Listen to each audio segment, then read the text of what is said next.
Hai teman-teman, selamat datang di channel artikel YouTube. Channel pertama cerita Kenshin. Kali ini admin upload lagi ya. Makasih.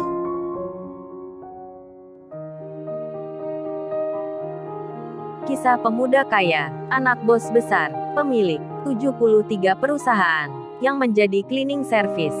Episode 234. Kenshin yang sebelumnya bertanya tentang properti bangunan pada seorang marketing yang namanya ada di iklan.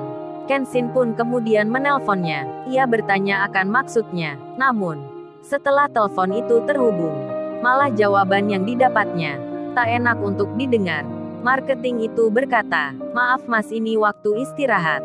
Saya tutup telepon ya. Kalau masnya berminat, buka saja website perusahaan yang alamatnya ada di situ." Setelah telepon tertutup, Kenshin segera melihatnya. Ia membuka handphone Android-nya. Dilihat nama perusahaan yang tertera, yang ternyata di dalamnya pemiliknya bernama Pak Mori. Saat membaca itu, ia pun jadi teringat. Segera saja diambil dompetnya. Dilihatnya kartu nama, yang nomor teleponnya ada 2. Salah satunya memiliki kesamaan. Kenshin pun langsung menerka. Ternyata perusahaan ini adalah miliknya orang ini. Siapa dia ya? Kok bisa mengenal namaku? Sewaktu di nikahan itu. Kemudian, tak menunggu lama, Kenshin menelpon nomor itu. Telepon pun tersambung. Pak Mori yang sedang di rumah segera mengangkatnya, karena biasanya yang telepon di nomor ini adalah mitra kerjanya, orang-orang yang dikenalnya. Pak Mori pun lalu menjawab, "Halo, selamat sore. Saya bicara dengan siapa ini?" Kenshin tak menyebut namanya, malah ia bilang, "Halo, ini Pak Mori ya?" Yang ditanya pun menjawab, "Iya benar, ini siapa ya?" Kenshin lagi-lagi tak menyebut namanya sendiri, malah ia langsung bertanya, "Oh benar ya, ini Pak Mori. Saya mau tahu, apa benar ya properti yang ada di Jalan Mawar ini, nomor 57, adalah milik perusahaan Bapak?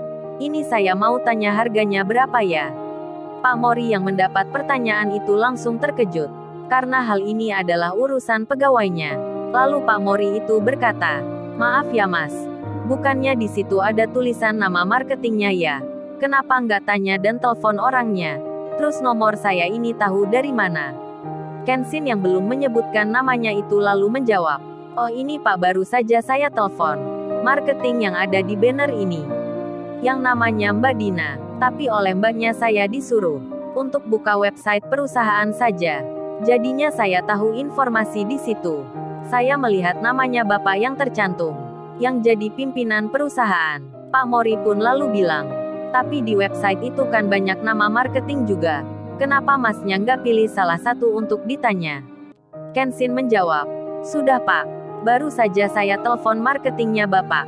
Tapi katanya ini bukan jam kerja, mengganggu waktunya. Jadi ya gimana lagi?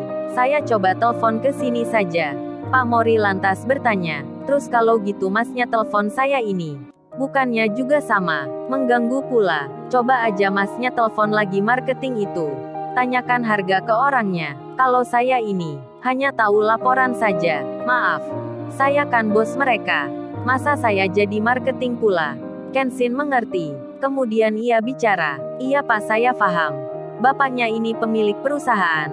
Tapi kebetulan saat ini, saya lagi butuh cepat, agar bangunan yang dijual ini bisa saya beli malam ini. Atau paling tidak, sementara besok bisa ditempati." Pak Mori lantas menjawab, "Ya nggak bisa gitu mas.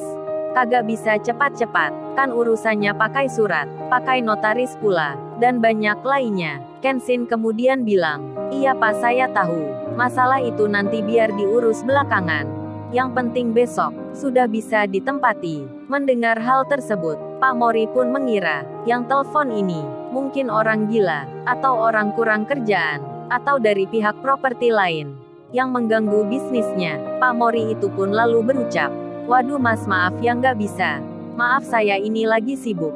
Saya tutup teleponnya." Kenshin pun kemudian bilang, ia menyebut namanya, "Tunggu-tunggu Pak, saya ini Kenshin yang Bapak kasih kartu nama itu waktu di acara nikahannya Mbak Dewi." Mendengar jawaban tersebut, Pak Mori pun terdiam sesaat. Lalu ia mengingat. Setelah itu ia bicara, "Apa benar ini? Ini Mas Kenshin Apa beneran yang ada di acara malam itu? Kenshin pun lalu bilang, benar Pak, ini saya. Kalau nggak percaya, gini aja saya telepon Pak Mori. Pakai video call WhatsApp. Sekalian mau tanya tentang gedung yang dijual ini. Kenshin lalu mengalihkan panggilannya ke telepon tatap muka secara langsung. Saat menerima itu, ketika melihat siapa sebenarnya lelaki yang telepon ini, Pak Mori pun jadi terkaget. Wajahnya nampak terkejut. Lalu ia berkata, "Loh ini benar-benar Mas Kenshin nih. Saya minta maaf kalau gitu. Saya tadi nggak sopan. Maafkan saya sekali lagi." Pak Mori lalu berucap, mengulangi lagi perkataannya. "Maafkan saya ya Mas. Tuan muda, saya tadi nggak mengerti. Saya siap. Apa yang bisa saya bantu?" Kenshin yang duduk sendiri. Saat itu tak ada orang yang tahu ataupun yang mendengarnya tentang percakapan itu. Terlihat sirena dari kejauhan, nampak masih memperhatikan.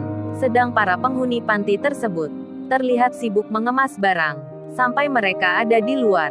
Kenshin, yang dipanggil Pak Mori dengan sebutan Tuan Muda. Kenshin pun lalu bilang, "Pak, panggil nama saya aja." Seperti biasa, lalu ia melanjutkan dengan menyorotkan handphonenya ke arah bangunan yang ditulis dijual. Sembari ia bilang, "Ini Pak, saya tanya tentang harga ini. Kalau bisa malam ini langsung saya beli." Pak Mori yang mendengarnya langsung saja percaya, karena yang bicara ini bukan orang sembarangan. Ia pun lalu berucap, "Siap-siap Mas. Kalau gitu saya langsung ke sana saja." Menemui Mas Kenshin di tempat. Kenshin pun menjawab, "Iya Pak, terima kasih. Saya tunggu di sini." Pak Mori pun senangnya bukan main.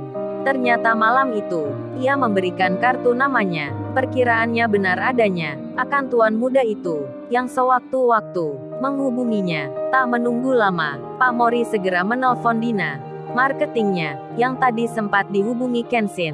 Yang merasa terganggu waktunya, telepon pun tersambung. Dina pun menjawab, "Halo bos. Selamat sore.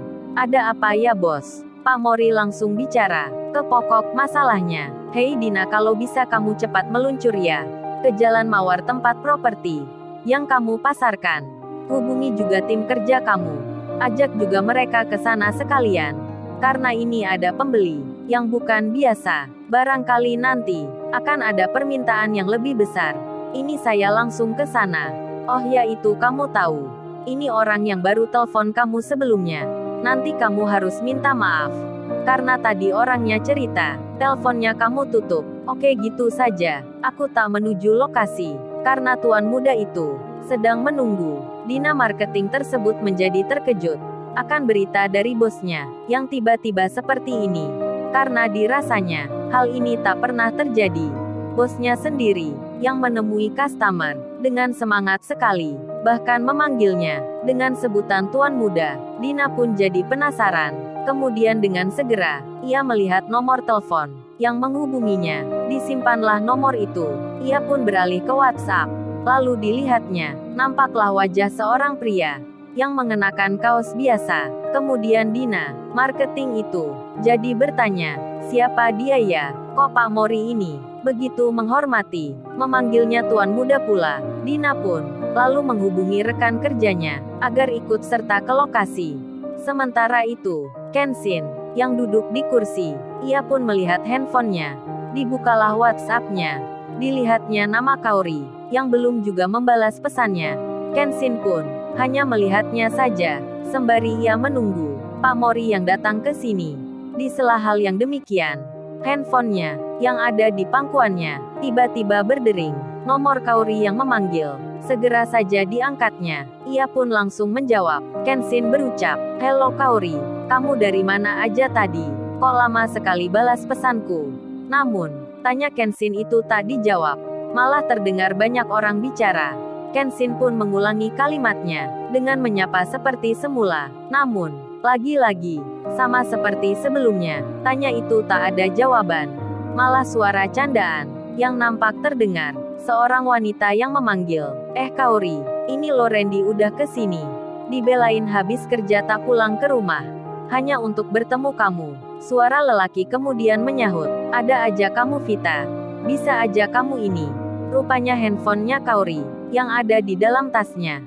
Tak sengaja tertekan tombolnya, sedang menghubungi Kenshin dan Vita temannya itu. Ternyata di waktu sebelumnya, ia memberi kabar ke Randy akan jalan bersama Kaori di cafe mall ini. Jadinya, di sore yang telah gelap, Kenshin mendengar kalimat yang begitu mengejutkan. Kaori pun demikian. Ia tak menyadari akan hal yang terjadi. Lalu, bagaimana kisah selanjutnya? Subscribe channel ini untuk episode berikutnya. Terima kasih. Jangan lupa ya guys, untuk kelanjutan ceritanya ada di Artikel YouTube. Jangan lupa subscribe ya guys, dan tekan notifikasinya